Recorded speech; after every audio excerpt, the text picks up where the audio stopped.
Hello everybody. आज के episode में बात करेंगे इजी ट्रिप प्लानर्स या ईज माई ट्रिप के बारे में। सबसे पहले बिजनेस को समझेंगे, उसके बाद वैल्यूएशंस वगैरह को डिस्कस करते हैं। बिजनेस में समझने वाला क्या है उसके बारे में सबसे इंपॉर्टेंट डिस्कशन करते हैं हम। देखो, एक चीज यहाँ पर आपको समझनी है, जून 2024 में सेल्स हुए 153 करोड़ के और वैसे सेल्स थे 124 करोड़ के, तो लगभग 35% के आसपास की अपसाइड है। यहाँ पर एक बार देख लेते हैं, एग्जैक्ट नंबर पता चल जाएगा। 23% की अपसाइड है यहाँ पे लगभग, तो वो एक चीज आपको समझनी है। दूसरी चीज यहाँ पर क्या समझनी है कि ये जो, अगर हम इसका स्टैंड अलोन बिजनेस देखें, मतलब जो कोर बिजनेस है कंपनी का, उसमें 102 करोड़ की जगह 106 करोड़ की सेल्स हुई है, तो नंबर जो है वो काफी कम है। एक बार अगर हम लोग इस नंबर को कंसिडर करते हैं, 106 डिवाइड बाय 102, तो लगभग सेल 3-4% के आसपास है। इसका मतलब ये है कि इन्फ्लेशन का नंबर भी बीट नहीं किया सेल्स ने। वो एक चीज आपको समझनी है। बट कोर लेवल पे आपको इतनी ग्रोथ क्यों देखने को मिल रही है, उसके पीछे का रीजन डिस्कस करते हैं। एक, इनका जो दुबई ऑफिस है उसके अंदर काम अच्छा हो रहा है, वहां पे बिजनेस अच्छा कर रही है कंपनी। दूसरी चीज यहाँ पर यह है कि कंपनी का जो अदर बिजनेसेस है, जैसे hotels businesses, holiday packages businesses, वो ग्रो हुआ है। यहाँ पे अगर हम लोग बात करते हैं ट्रेन, बसेस और अदर बिजनेसेस की, तो ट्रांजैक्शंस ग्रो हुई है। ग्रॉस बुकिंग रेवेन्यू उसी लेवल के आसपास में, उस एक चीज को आपको कंसिडर करना है। अच्छा, दूसरी चीज, ईज माई ट्रिप के अंदर जो इनिशियल प्ले था वो ये था कि काफी सारे प्लेयर्स लिस्टेड नहीं थे, बड़े प्लेयर्स इंडियन मार्केट्स में लिस्टेड नहीं है, मेक माई ट्रिप की बात कर रहा हूँ। और उसकी वजह से जब भी स्टॉक आया तो इनिशियली एक अच्छा रश देखने को मिला। फिर इनका शुरू में जो बिजनेस था वो पूरा B2B बिजनेस था।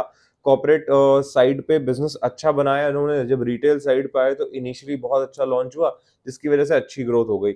आज इंडियन मार्केट में कंपटीशन देखो, ईज माई ट्रिप, एक्सीगो, गो आईबीबो, यात्रा, मेक माई ट्रिप, और इसके अलावा दो चार और होंगे पक्का जो मैं भूल रहा हूँ यहाँ पे। अब कहने का मतलब ये है कि इस बिजनेस के अंदर कोई भी एंट्री बैरियर लंबा चौड़ा है नहीं। आपको ढंग से टेक्नोलॉजी आनी चाहिए, 4 लाइसेंसेस लेने आने चाहिए, आप इस बिजनेस के अंदर आ सकते हो। जीतेगा वो जो सबसे कम कन्वीनियंस फीस लेगा, जो सबसे ज्यादा ऑफर देगा। सीधी सी बात है, इसके अंदर कोई भी अब इस समय पे कोई भी टेलविंड नहीं है, कोई भी ऐसी चीज नहीं है जिसकी वजह से बिजनेस ग्रो कर सकता है। मार्केट शेयर कोई भी कंपनी अगर ईट अप करती है दूसरी कंपनी का, तो तब तक ही कर पाएगी जब तक वो सस्ती टिकट्स बेच पाएंगे। तो वो एक चीज यहाँ पर आपको समझनी है, और ये सारे पॉइंट्स जब आप कंसिडर करते हो, देन यू विल रियलाइज कि इस बिजनेस के अंदर फॉरवर्ड लुकिंग कोई भी मेजर टेलविंड नहीं है, कोई मेजर ग्रोथ नहीं है, कोई मेजर ऐसा सेगमेंट नहीं है। वो एक बहुत बड़ा फैक्टर आपको कंसिडर करना है, जो कि इनफैक्ट यहाँ पे बॉटम लाइन पे भी आपको देखने को मिल रहा है।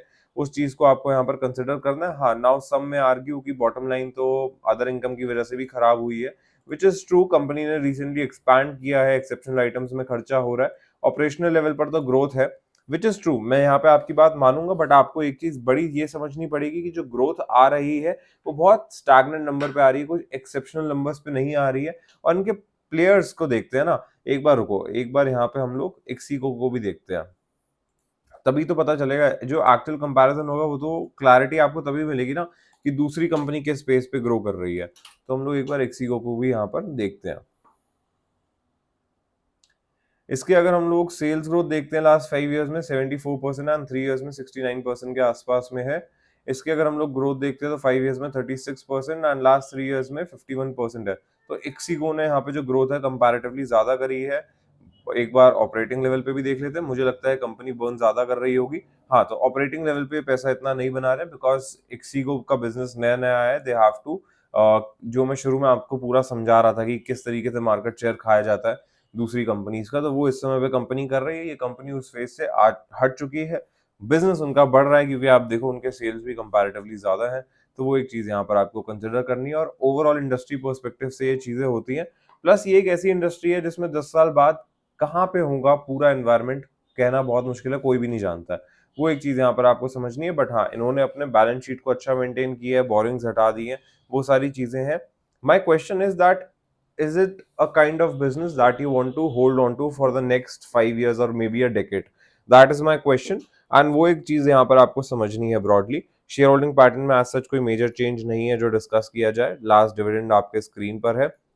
चार्ट्स पे डिस्कशन करने वाला भी कुछ खास नहीं है। 38 का सपोर्ट रीजन था, स्ट्रॉन्ग सपोर्ट था, स्टॉक ने ब्रेक नहीं किया था, 2022 से वो ब्रेक हुआ है, स्टॉक नीचे आया है। इसके अलावा वॉल्यूम एक लेवल पे बहुत मेजर सपोर्ट था।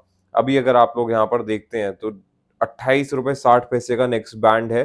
एंड यहाँ से अगर इनिशियली रिवर्सल आता है तो सबसे पहले स्टॉक 38-39 के बैंड के आसपास ही जाएगा। वो बैंड बीट होता है तो 50 में भी बीट होगा और फिर मैं दोबारा आपके साथ में नया अपडेट भी ले लूंगा, तो वो कोई चक्कर नहीं है, आप बस चैनल को सब्सक्राइब कर लें उसके लिए।